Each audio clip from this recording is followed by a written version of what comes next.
Kobaran api terlihat membumbung tinggi di kawasan padat penduduk Komplek Puntun, Jalan Rindang Banua, Kota Palangkaraya, Kalimantan Tengah. Jarak rumah yang berdekatan dan material kayu membuat api dengan cepat menjalar dari satu rumah ke rumah lain.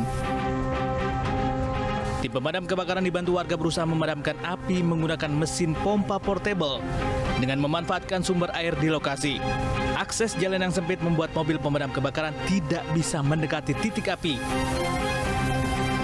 Keterangan tadi diminta dari warga bahwa itu rumah yang terbakar dari rumah kayu anggur, tapi asal dari atas plafon. Salah satu rumah, Pak ya? Iya, salah satu rumah dari atas pelapor. Jadi perhitungannya itu adalah larinya ke arus pendek. Listrik? Iya. Total lebih dari 20 rumah hangus terbakar. Penyebab kebakaran masih dalam penyelidikan polisi.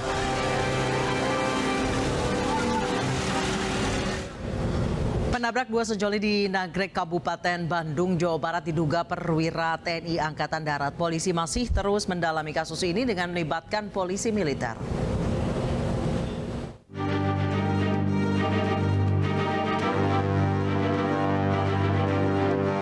Laku tabrak lari pasangan sejoli Handi Saputra dan Salsabila di Nagrek, Kabupaten Bandung, Jawa Barat telah diketahui polisi.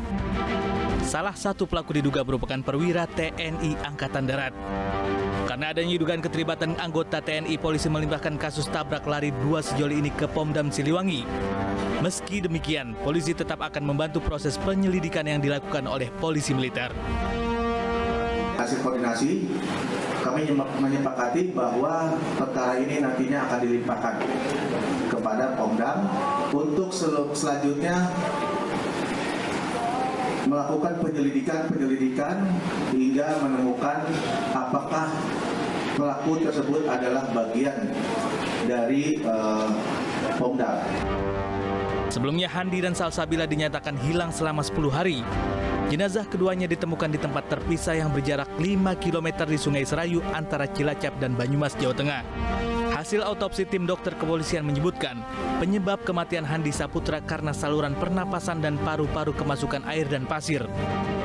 Sedangkan korban perempuan bernama Salsabila diketahui tewas di tempat kejadian kecelakaan dengan indikasi adanya luka-luka di bagian kepala serta patah tulang leher.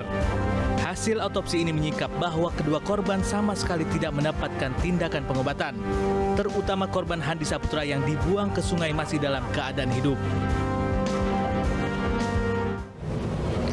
Pemirsa, mengapa pelaku ini memang bermaksud sengaja menghilangkan barang bukti yaitu kedua korban, padahal salah satu korbannya ternyata masih hidup dan meninggal dunia karena tenggelam. Kami sudah bergabung dengan psikolog forensik Reza Indragiri Amril. Selamat malam, Mas Reza.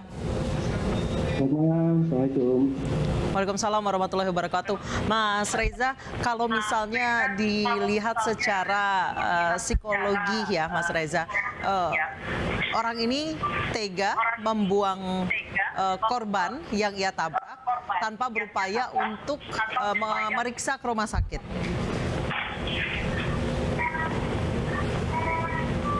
Saya khawatir ada kepanikan atau kekurang pahaman tentang hukum ya. Kalau saya memilah rangkaian peristiwa ini ke dalam 3 episode. Pertama, episode pertama yaitu ketika mobil tersebut menabrak motor. Nah, kalau bicara tentang kecelakaan, termasuk kecelakaan yang mengakibatkan orang meninggal dunia, tentu kita bersedih. Tapi peristiwa semacam ini sesungguhnya sangat sering terjadi. Ya, betul. Saking sering terjadinya sehingga disebut sebagai kecelakaan salah satu penyebab kematian tertinggi di muka bumi. Tapi sekali lagi itu peristiwa yang tanda petik biasa. Kemudian berlanjut ke episode 2, yaitu ketika para penumpang bip mobil tersebut mengangkut tubuh korban. Sebetulnya ini punya nilai yang positif karena sesuai dengan peraturan perundang-undangan, sesuai KUHP, kalau orang tidak menolong orang yang sedang butuh pertolongan itu justru dihukum. Sebaliknya ketika kemudian penabrak menolong korban, bukankah itu sesungguhnya bisa menjadi unsur peringan andaikan diproses secara hukum. Jadi masuk ke episode 2, saya tetap menilainya sebagai peristiwa yang katakanlah biasa. Tapi menjadi sebuah peristiwa yang luar biasa masuk ke episode ketiga. Kenapa episode pertama dan episode kedua yang saya katakan biasa tadi berlanjut dengan episode 3 yang sangat tidak wajar, yang sangat tidak lazim, yang sangat tidak biasa, yaitu terkesan kuat sebagai upaya untuk membuang barang bukti, untuk menghilangkan tubuh korban agar kemudian proses hukum tidak bisa diteruskan. Yes. Nah, blunder katakanlah demikian, kekeliruan terbesarnya, kesalahan terbesarnya adalah pada episode ketiga ini. Baik, Mas Reza, disebutkan bahwa pelaku ini diduga adalah perwira di TNI Angkatan Darat. Kalau misalnya memang ketidaktahuan mereka akan hukum, tidakkah seorang perwira seharusnya mengetahui ini hukumannya akan lebih berat kalau misalnya saya membuang barang bukti ini, yaitu korban, kalau ketahuan dibandingkan berproses secara hukum dengan kasus kelalaian lalu lintas? Ketidaktahuan akan hukum itu adalah dari sudut pandang manusia biasa. Orang yang katakanlah tidak tahu hukum kemudian melakukan perbuatan yang salah, perbuatan yang menyimpang. Tapi di dalam hukum sendiri sesungguhnya ada sebuah postulat bahwa ini sifat universal, semua orang dianggap tahu tentang hukum. Semua orang dianggap paham tentang hukum.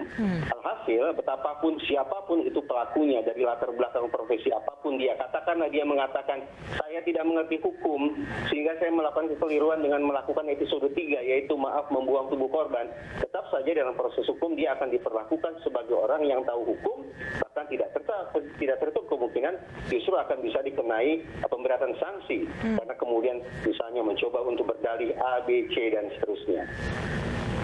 Oke, kalau misalnya kita berasumsi ini adalah seorang perwira di TNI, tidakkah setidaknya mengetahui hukum, apalagi ini bukan yang mengecilkan ya, hanya kasus lalu lintas gitu, Ya. Mas Reza? Itu tadi saya katakan, ini sepertinya ada unsur kepanikan, ada sesuatu yang membuat mereka seperti kehilangan rasionalitas sehingga memutuskan untuk menghambat proses hukum dengan cara-cara yang ekstrim.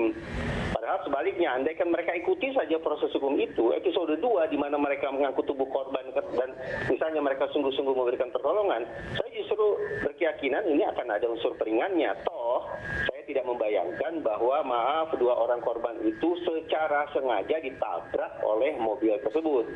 Karena saya tidak melihat adanya profil di mana kedua korban tersebut adalah profil orang yang perlu dihabisi secara terencana. Saya tidak melihat seperti itu. Saya melihat dua korban itu sebagai warga negara biasa seperti saya, orang biasa yang tidak punya masalah, tidak terlibat konspirasi tertentu sehingga tidak harus dihabisi secara sengaja. Ini kecelakaan murni, pidana murni yang sayang beribu sayang akhirnya harus diakhiri, dituntaskan tanda petik dengan cara-cara yang sangat-sangat tidak biasa. Mas Reza, dari beberapa informasi dari saksi mata di lokasi, warga juga yang berusaha untuk menolong, bahkan ada salah satu warga itu sudah sebenarnya masuk ke dalam mobil ingin ikut mengantarkan ke rumah sakit namun ditolak oleh penumpang mobil itu dan mengatakan biar kami saja yang membawa ke rumah sakit. Tidakkah sudah terencana untuk membuang korban atau menghilangkan barang bukti sejak itu? Itu perlu diinvestigasi oleh pihak kepolisian ya. Apakah mereka sesungguhnya sudah berencana untuk menyelamatkan korban, menolong korban, tapi kemudian di tengah jalan terjadi sebuah pemikiran atau perencanaan yang berubah secara ekstrim, itu tentu saja harus diinvestigasi oleh pihak kepolisian. Apapun itu, saya membayangkan bahwa dari semula ini merupakan sebuah peristiwa kecelakaan murni, sebuah pidana tanda petik biasa, tapi akibat adanya episode 3 yaitu menghilangkan tubuh korban dengan cara sedemikian rupa, saya khawatir justru akan bisa jadi masuk pasal-pasal terkait dengan pembunuhan. Tapi sekali lagi ini merupakan ranah kerja kepolisian untuk pada akhirnya mengenakan pasal yang paling tepat kepada entah itu satu orang ataukah kelompok orang yang berada di dalam mobil tersebut. Baik, Marcella, tadi Anda menyebutkan ada perubahan keputusan yang ekstrim. Kemungkinan ada perubahan keputusan yang ekstrim di tengah perjalanan. Apa yang bisa menyebabkan hal itu?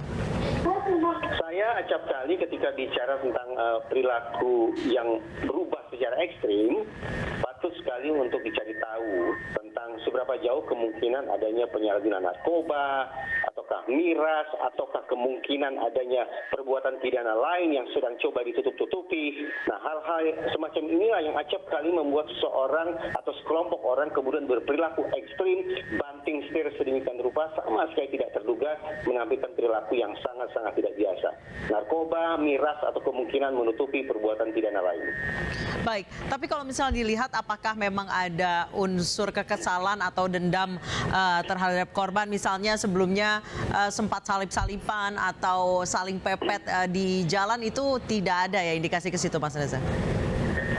Sekali lagi saya tidak membayangkan bahwa dua orang korban tersebut memiliki profil sebagai orang yang patut untuk secara terencana dihabisi oleh pihak lain. Saya tidak melihat kedua korban memiliki profil semacam itu. Jadi hingga detik ini saya masih membayangkan bahwa ini sebuah kecelakaan. Tertabrak. Ada motor yang tertabrak oleh mobil. Yang sayang beribu saya sekali lagi berujung pada situasi yang ekstrim itu. Baik, Mas Reza, kalau seperti ini, tidakkah ini justru merujuk ke justru mengarah ke pembunuhan berencana?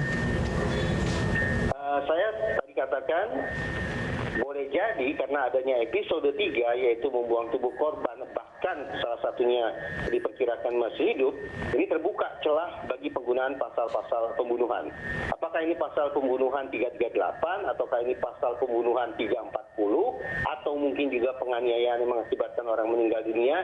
Itulah beberapa opsi pasal yang bisa didalami oleh pihak kepolisian sesuai dengan ketersediaan alat bukti. Baik, Mas Reza, terakhir ini kita prediksi saja. Jika memang benar pelakunya adalah perwira TNI Angkatan Darat, apakah kasus ini akan dibuka kepada publik secara jelas atau Anda melihatnya kasus ini akan hilang begitu saja? Kebetulan saya beberapa tahun silam dimintai bantuan sebagai ahli dalam kasus cebongan.